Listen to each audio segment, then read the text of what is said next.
Padre, una vez más nos acercamos pues confiadamente, Señor, y de verdad te agradecemos tanto que podamos llegar hasta tu trono a través del nombre de Jesús, y es en sus méritos y es por su muerte allí en esa cruz que te pedimos que tú nos des por favor tu bendición.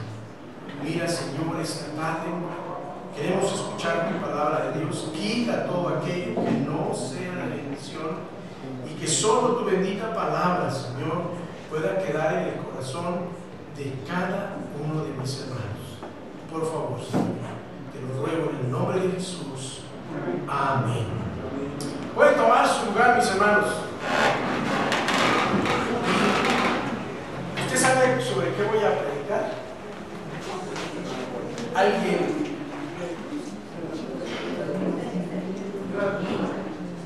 ¿Perdón? Sobre el pasaje de Isaías. Bueno, lo voy a tomar como referencia. El próximo domingo, es domingo, que por cierto, déjeme decirle algo, déjeme darle varios avisos antes de entrar en la presentación.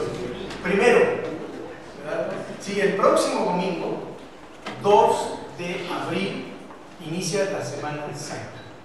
Y iniciamos con este domingo de la famosa entrada triunfal de Jesús, ¿verdad?, a Jerusalén. Entonces estamos todos invitados, nuestro culto es normal, iniciamos a las 11 y a las 12 tendremos nuestro culto de mediodía. El día jueves de esa semana, que vendría a ser, que hermanos, a ver rápido, cheque alguien allí en su calendario. Si el domingo es 2, el jueves, ¿qué es? 6, ¿seguros? No vaya a decir una cosa que no es. Ese jueves vamos a tener nuestro culto, ¿verdad?, de comunión. Jueves 6 a las 7 de la noche. ¿Está bien? Téngalo ahí presente. 7 de la noche tendremos nuestro culto de comunión y tendremos Santa Cena. Y el día viernes tendremos nuestro culto de las 7 palabras. Y este va a ser a las 12 del día. Viernes, 12 del día. ¿Bien? Y el día domingo, hermanos, que es el domingo de resurrección, el culto será a las 7 de la mañana. Y están todos cordialmente invitados. Y queremos invitarle para que después del culto, pues si ese día usted iba a comer carnitas o iba a desayunar carnitas, se las traiga. Y que los que la pueden comer las coman, porque algunos ya no las podemos comer, ¿verdad? Pura frutita y verduras. Entonces, queremos tener un desayuno el próximo domingo, es 9, ¿verdad? 9 de abril. Ese domingo que festejaremos, ¿verdad?, la resurrección de nuestro Señor Jesucristo, tendremos el culto a las 7 de la mañana y, ¿verdad?, después del culto tendremos este desayuno o almuerzo, ¿verdad?, si ya para algunos es demasiado tarde. Entonces, téngalo presente, hermanos. Todas estas cosas es de Semana Santa. Y parece que son todos los avisos, ¿verdad? Todos. Ok. Bueno, ahí le dejamos entonces con los avisos. Y ahora sí vamos a entrar en nuestro sermón. Hermanos, yo no voy a salir del lugar donde he estado predicando durante ya casi 3 meses. Inicié con el primer domingo del año predicando sobre esto. Y yo no sé si usted ya se grabó el pasaje, ¿verdad? A lo mejor dice, pues, ¿cuál pasaje, hermano? ¿De qué está usted hablando? ¿Alguien recuerda dónde han estado últimamente mis sermones? ¿En qué capítulo y en qué libro de la Biblia?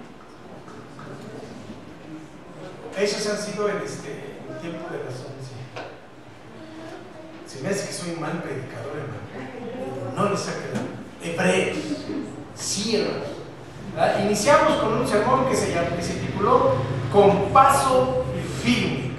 ¿Verdad? Y hablamos de Hebreos capítulo 12. ¿Verdad? Y seguimos allí parados porque, bueno, en el primer sermón hablamos de manera general qué era lo que nos pedía Dios. Si ustedes y yo queremos seguir con paso firme para cumplir nuestra misión, la misión que hemos recibido de parte de Dios, y no vivir solo para nosotros, porque entendemos que si hemos hecho una decisión por Cristo, ya no nos pertenecemos. le pertenecemos a Dios, somos ahora de Él y Él nos ha salvado para una misión y necesitamos ir con paso firme en esa misión. Y en ese sermón, en ese primer sermón, hablamos de 3 cosas que necesitábamos hacer. Número 1, despojarnos. Número 2, correr con paciencia. Y número 3, poner siempre nuestra vista en Cristo. Después de ese sermón, compartí 3 sermones con ustedes sobre lo que significaba despojarnos de todo mal. No, perdón, despojarnos de todo peso. En aquella ocasión, y hoy vuelvo a repetirlo, dijimos, hay muchas cosas que no son pecados, pero que nos pueden estorbar. Y Dios a través de su palabra nos dice, despójate de esas cosas que no necesitas cargar, que no te corresponden cargar, porque si no te despojas de eso, no vas a poder seguir adelante en tu misión. Y hablamos de cuestiones emocionales, hablamos de cuestiones materiales, ¿verdad? 3 sermones. Y después de eso entramos a la siguiente parte del versículo 2, versículo 1, porque dice, teniendo nosotros en derredor nuestro tan grande número de testigos, recuerden que sí dice el versículo, ¿verdad? Dice, despojémonos pues de todo peso, y después viene la siguiente palabra, y de todo pecado. Llevamos 2 sermones sobre este asunto, todo pecado, y hoy concluimos con el tercer sermón sobre esta situación. ¿Qué necesitamos para de verdad despojarnos del pecado? Ya hemos dicho que el pasaje dice que nos despojemos de todo pecado que nos asedia. Dijimos en aquella ocasión que el pecado, hermano, está en todas partes. Donde haya gente, hay sin duda alguna pecado. Entonces, Ricardo, ¿aquí hay pecado o no hay pecado? Sí, ¿verdad? Sí, dijimos aquí mismo, hermanos. Este lugar no se escapa de que aquí esté por allí el pecado. Si alguien creyó que este era un cachito de cielo y que aquí no pasaba nada, oh, qué desgracia. Tenemos que decirle la verdad. Usted está aquí, yo estoy aquí. ¿Y qué cree? Así como usted y como yo, no somos perfectos. Y ya en aquella ocasión di muchos ejemplos de cómo a veces traemos tantas cosas en la cabeza que nada tienen que ver con lo que venimos a hacer acá, ¿verdad? Hablamos en esa ocasión de eso, pero también hablamos de que esos pecados de los que habla aquí la Biblia no son pecados de otros, son mis pecados. ¿Se acuerdan de Santiago? Dijimos allí en Santiago que dice la Biblia que cada uno de nosotros es tentado cuando de su propia concupiscencia es atraído y seducido. Así que tú tienes tus propios pecados y esos pecados tienen que ver, ¿se acuerdan con qué? Dijimos, con nuestras necesidades básicas. Cuando yo no quiero, ¿verdad?, suplir mis necesidades básicas en el contexto que Dios las da, yo caigo en un pecado. Y ese pecado va a ser el que me va a estar persiguiendo. Porque dijimos que esa necesidad, hermano, nunca va a desaparecer. ¿Se acuerdan del ejemplo de la comida?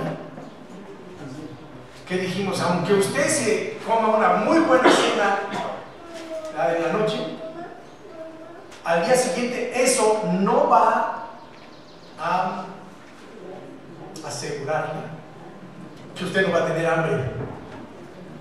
Usted va a tener hambre al otro día, porque esto es algo básico, hermano, y necesario. Pero dijimos que el pecado se convierte, ¿verdad?, nos va a estar asediando cuando nosotros suplimos mal esas necesidades. Y ya hablamos de algunas necesidades básicas, hoy no voy a hablar de eso. Pero hoy quiero que usted y yo podamos partir de esta verdad. Mientras ustedes y yo no veamos las cosas como Dios las ve, hermano, difícilmente usted y yo podremos despojarnos del pecado. quiero preguntarle, ¿ustedes saben por qué mucha gente ya no come salchichas? ¿Alguien sabe? Ahí este hermano Agustín hizo así con su cabeza, que él sabe por qué. A ver, dinos, Agustín, bájate el brazo. No, la cubrebocas. ¿Por qué, Agustín? Ya sabemos cómo las producen. Porque alguien descubrió, ¿verdad? Y sacó a la luz. Pero antes, ¿cómo se las comía? Bien ricas, ¿no? Es más, todavía algunos de nosotros, aún a sabiendas de que conocemos, no hemos rompido, no hemos roto con eso. Por ejemplo, ¿alguien ha visto esos videitos que sacan sobre la Coca-Cola? ¿De cuánta azúcar hay en una botella de 600 mililitros? Bueno, si aún y viendo eso, no la dejas de consumir de manera desmedida, déjame decirte que tienes un problema. Hay un problema allí en tu cuerpo. Tu cuerpo a lo mejor te está pide azúcar.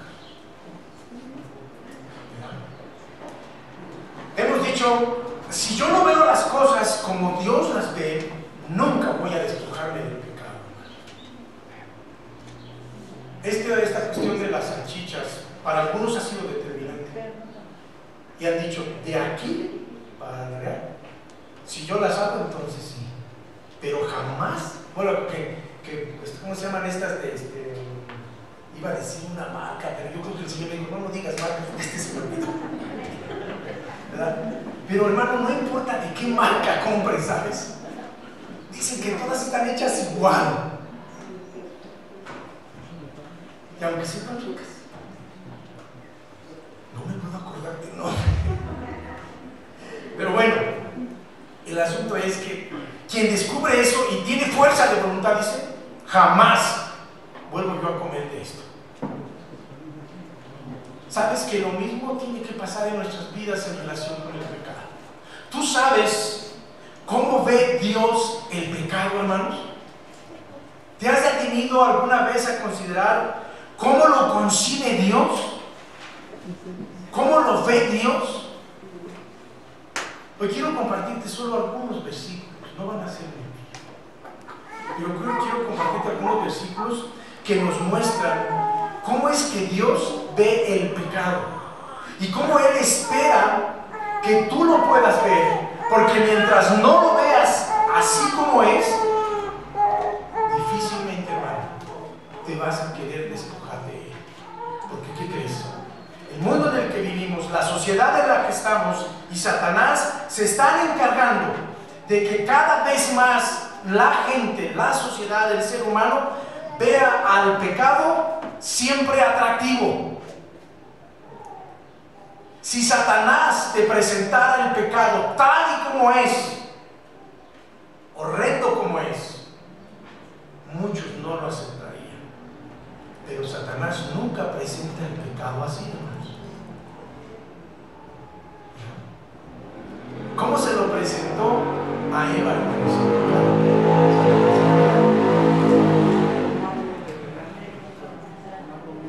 como una rica, dice mi mamá, manzana, ¿verdad?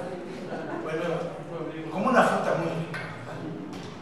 Como algo apetecible, como algo que pues podía probarse y que iba a traer beneficios.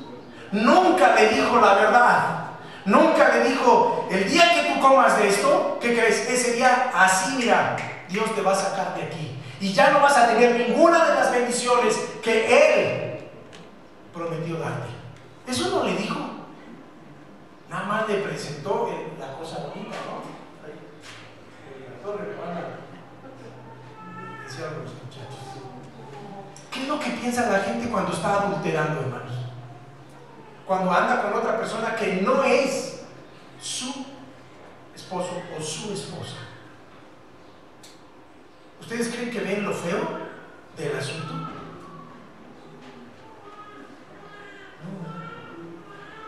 ¿Qué es lo único que están viendo? lo pequeño de bonito que según ellos es. ¿Qué es lo que los jóvenes ven cuando están fornicando? Cuando están teniendo relaciones antes de tiempo. ¿Ven a Satanás allí? No, hermanos. ¿Qué es lo único que están viendo? Lo que sus ojos alcanzan. Y así podríamos ir enumerando muchos otros pecados. Si yo no veo el pecado como Dios lo ve, yo voy a estar en un lugar de aprieto. Difícilmente, hermano, me voy a poder despojar de ese pecado, porque solamente estaré viendo lo que según yo a mí me está satisfaciendo y está trayendo de bien hacia mi vida eso que de antemano no está bien.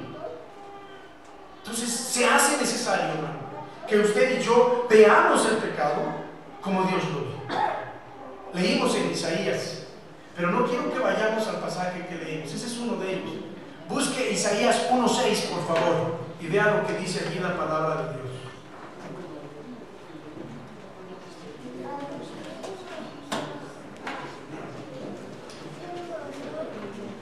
Quien lo tenga, léanlo.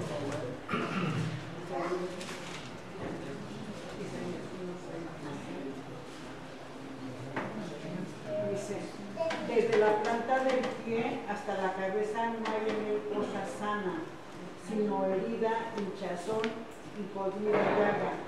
No están curadas ni vendadas, ni suavizadas con aceite. Ok, ahí está el versículo. A ver, vamos a verlo nada más las mujeres, ¿cómo dicen? Desde la planta del pie hasta la cabeza no hay en él cosa sana, sino herida, hinchazón y podrida llaga. No están curadas ni vendadas ni suavizadas con aceite.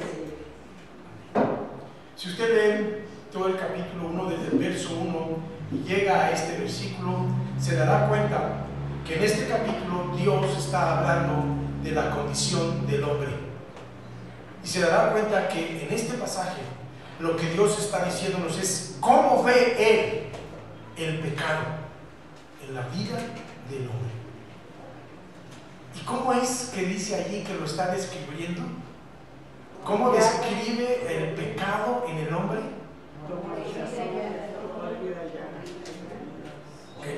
Sí, como una llaga podrida. Hinchazón. Dice que está todavía así viva aquella herida y que no ha sido limpiada, no ha sido vendada, ni le han puesto nada de aceite. Este pasaje nos enseña que Dios ve al hombre desde su planta de sus pies hasta su cabeza y lo ve todo podrido, porque eso es lo que hace el pecado, hermano. Va consumiendo y va destruyendo toda la vida del hombre. No escapa nada de eso. Hoy más que en otras épocas, la medicina nos dice que muchos de los problemas o de los pecados que vive la gente se somatizan en el cuerpo. ¿Se ha escuchado hablar usted de esto? Si te sigues enojando, ¿a dónde se va el problema? En el estómago o en el hígado. Y si estás con esto, vas a tener problemas allá. El pecado, hermano, termina afectando todo nuestro ser. Nada se escapa. Cuando aquí Isaías está diciendo, porque desde la planta de tu pie hasta la coronilla, todo está podrido. Y eso es lo que somos. Una podrida llaga andando, hermanos. Pero eso no es lo que Satanás nos enseña del pecado, ¿no? Satanás quiere que lo veas así muy atractivo, muy bonito, y lo único que va a hacer es destruirte. Es una enfermedad que va a empezar a consumirte. Y hermano, yo creo que ninguno de nosotros en su sano juicio estaría con una persona que está así, toda podrida. ¿Alguien ha estado cerca de una persona muy enferma y que esté con llagas así que están podridas?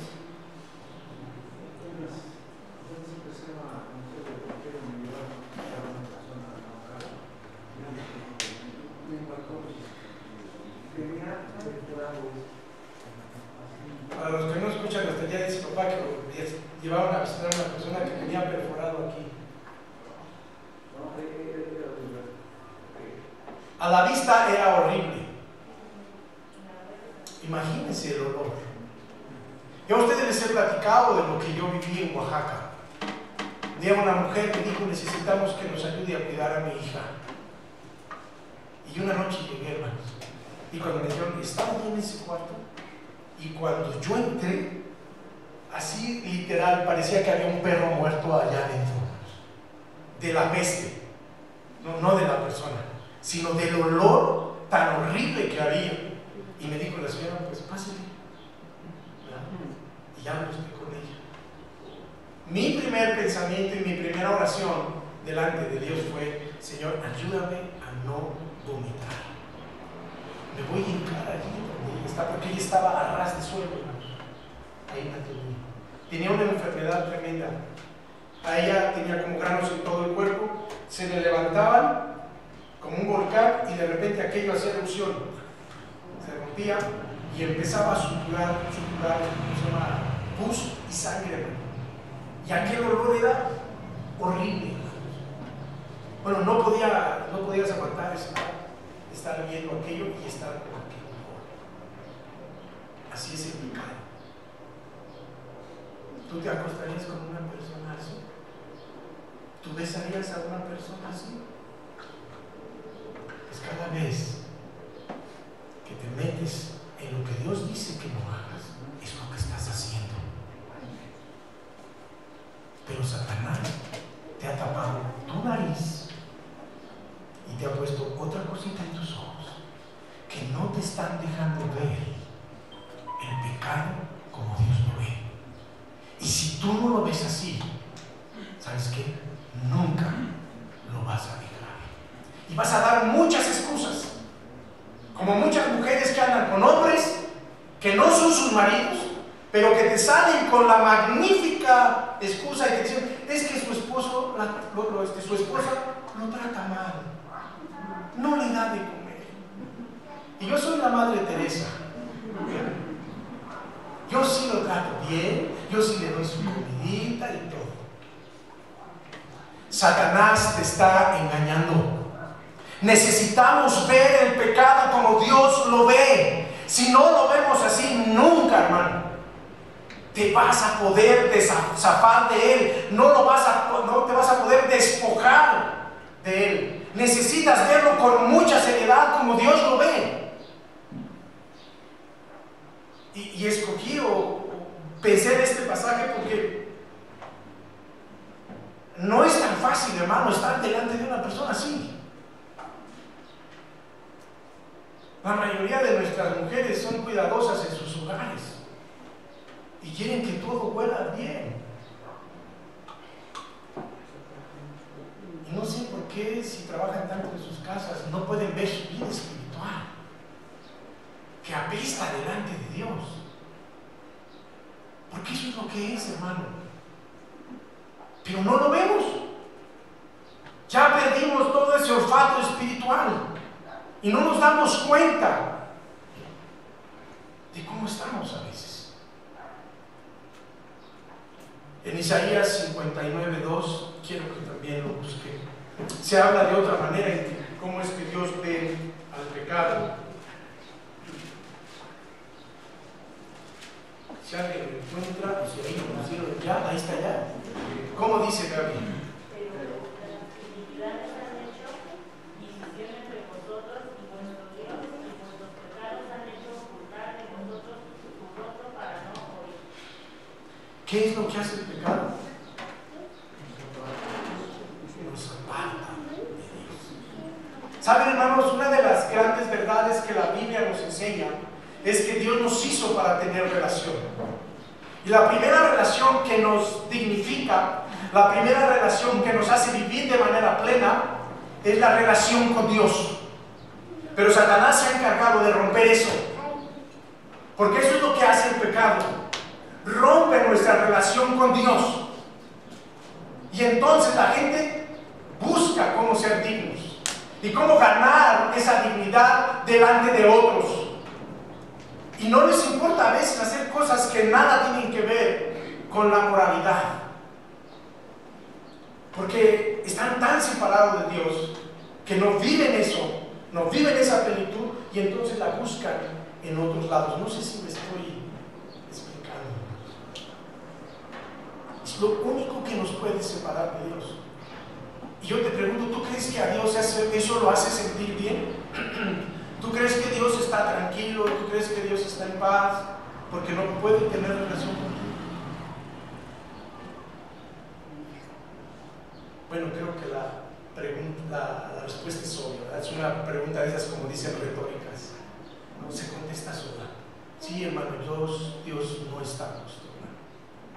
Dios llora porque no puede estar con nosotros y no puede tener relación con nosotros.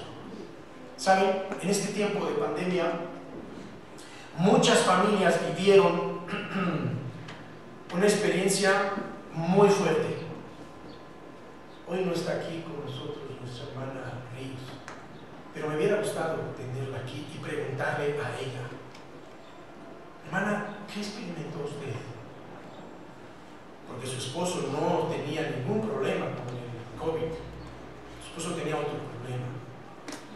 Pero ¿qué experimentó usted cuando usted fue y lo dejó al hospital y después le dijeron ya no? Y ya no lo volvió a ver. Porque así fue la cosa, ¿verdad, Marta?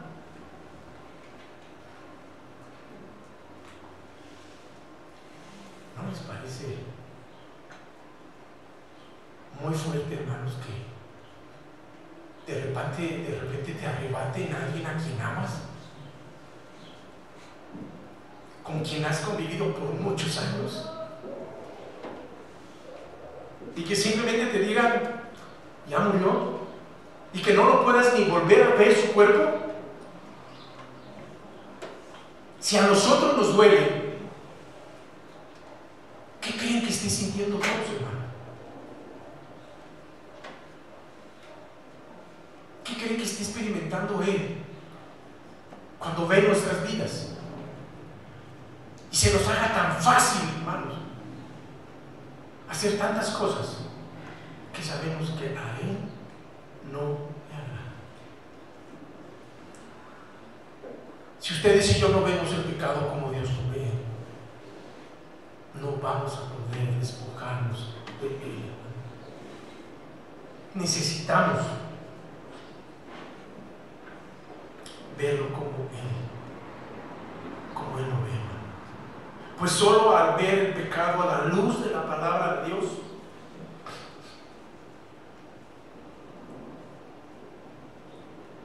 Dios nos dará, hermano, la convicción y la fuerza para decirle no más al pecado y despojarnos, como dijo el autor de Hebreos.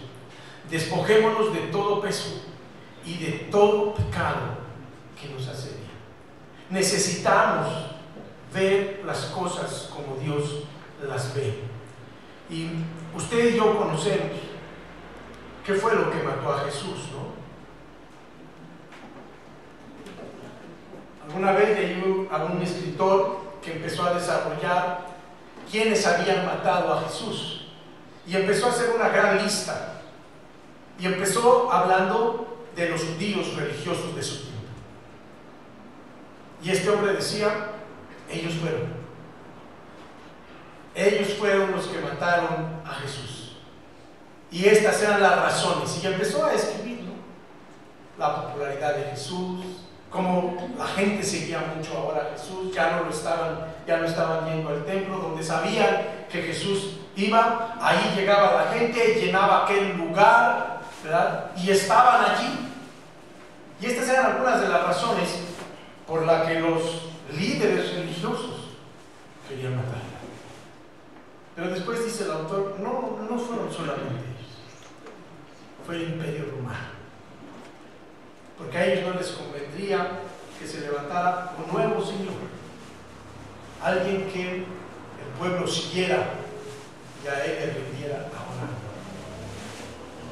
Para no hacerlo más largo, porque él habla de 10 personas o 10 grupos que fueron los que mataron a Jesús, él llega a este punto que es lo que dice la Biblia.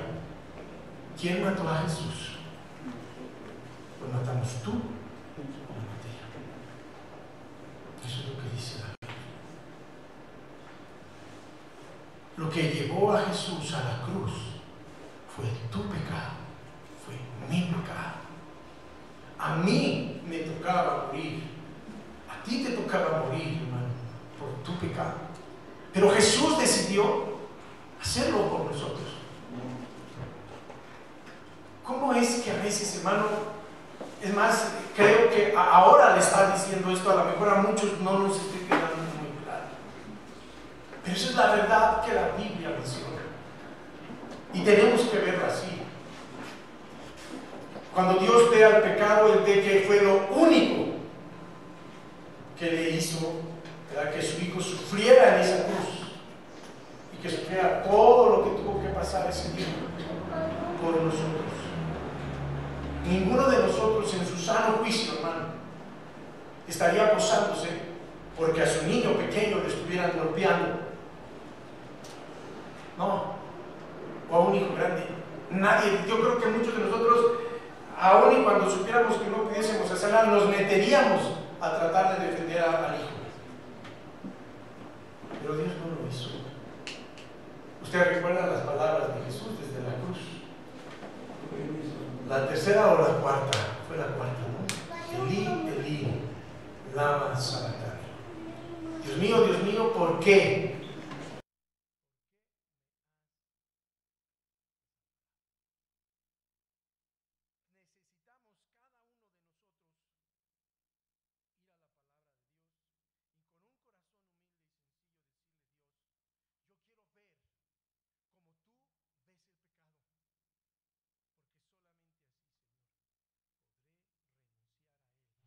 Despojarme de él. Vamos a estar de pie y vamos a orar, hermanos.